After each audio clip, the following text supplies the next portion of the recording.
나이대별로 쓰는 돈과 버는 돈이 각각 얼마나 되는지 통계가 나왔다면서요? 네, 이 표를 좀 보시면 파란 선은 노동소득을 뜻하고요. 빨간 선은 소비를 뜻하는데요.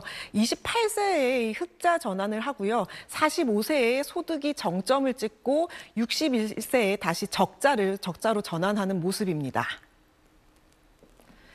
이번에 발표된 게 국민 이전 계정이라는 통계인데요. 이름이 조금 딱딱하지만 쉽게 말하면 한 사람의 평생 가계부를 국가가 대신 써둔 거라고 보면 됩니다. 나이에 따라 얼마나 벌고 쓰는지 또 모자라는 부분은 누가 메워주는지를 보여줍니다. 조사 결과를 보면 28세부터 흑자로 돌아섭니다. 사회의 진출에 소득이 지출보다 많아지는 시기입니다. 그리고 45세에는 1인당 노동소득이 4,433만 원으로 최고치를 찍는데요. 회사에서 경력이 쌓이고 가정에서는 아이들 양육과 대출 상환으로 경제적 책임이 가장 큰 시기입니다. 하지만 이 시기가 지나면 소득은 줄고 61세부터는 다시 적자로 전환됩니다. 은퇴로 소득은 급격히 줄지만 의료비와 생활비는 줄지 않고 오히려 늘어나는 경우가 많죠. 기대 수명 83세를 고려하면 적자 상태로만 20년 이상을 살아야 한다는 계산이 나옵니다. 또 청소년 시기에도 적자가 두드러지는데요. 16세 때는 1인당 4,418만 원의 적자가 발생하는데 교육비와 생활비가 집중되기 때문입니다. 결국 이 통계는 사회 구성원이 몇 살 정도의 흑자고 몇 살의 적자인지 인생 주기를 보여준다고 보시면 됩니다.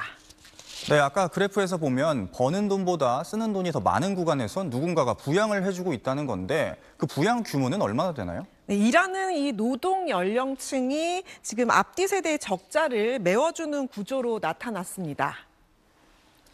2023년을 기준으로 보면 노동 연령층에서 320조 7천억 원이 순유출됐습니다. 이 가운데 184조 5천억 원은 유년층으로, 131조 1천억 원은 노년층으로 흘러갔습니다.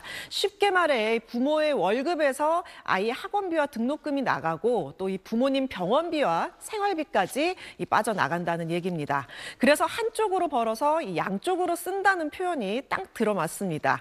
여기에 월급만이 아니라 자산에서 나오는 흐름도 있습니다. 이 노동 연령층에는 138조 5천억 원, 노년층에는 48조 1천억 원이 각각 순유입됐는데요.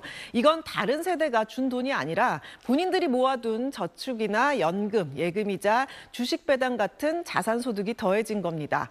하지만 이런 것들을 다 합쳐도 인생 전 구간을 혼자 버티기는 쉽지 않습니다. 실제로 교육과 보건 관련 공공소비도 2023년에 각각 7.7%, 8% 늘어난 것으로 나타났습니다. 즉 세대 간 이전은 단순히 가정 안에서만 아니라 사회 전체 차원에서 이루어지고 있는데 가족과 사회 또 제도가 함께 균형을 맞추면서 생애 주기를 지탱하고 있다는 사실을 보여줍니다.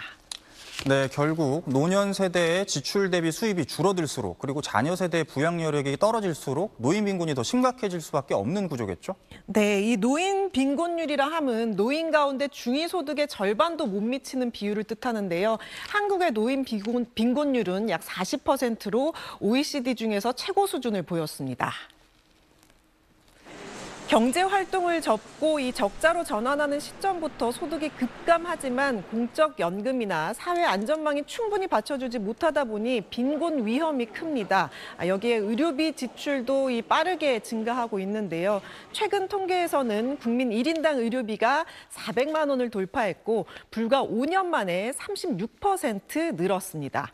특히 65세 이상 고령층 진료비는 한 해 50조 원을 넘어섰고 올해 1분기에도 11조 원을 기록했는데 이 중 75세 이상이 절반을 차지했습니다.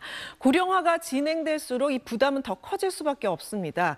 결국 나이가 들면서 적자로 전환되는 구조가 현실에서는 높은 노인 빈곤율과 늘어나는 의료비 부담으로 이어지고 있는 겁니다.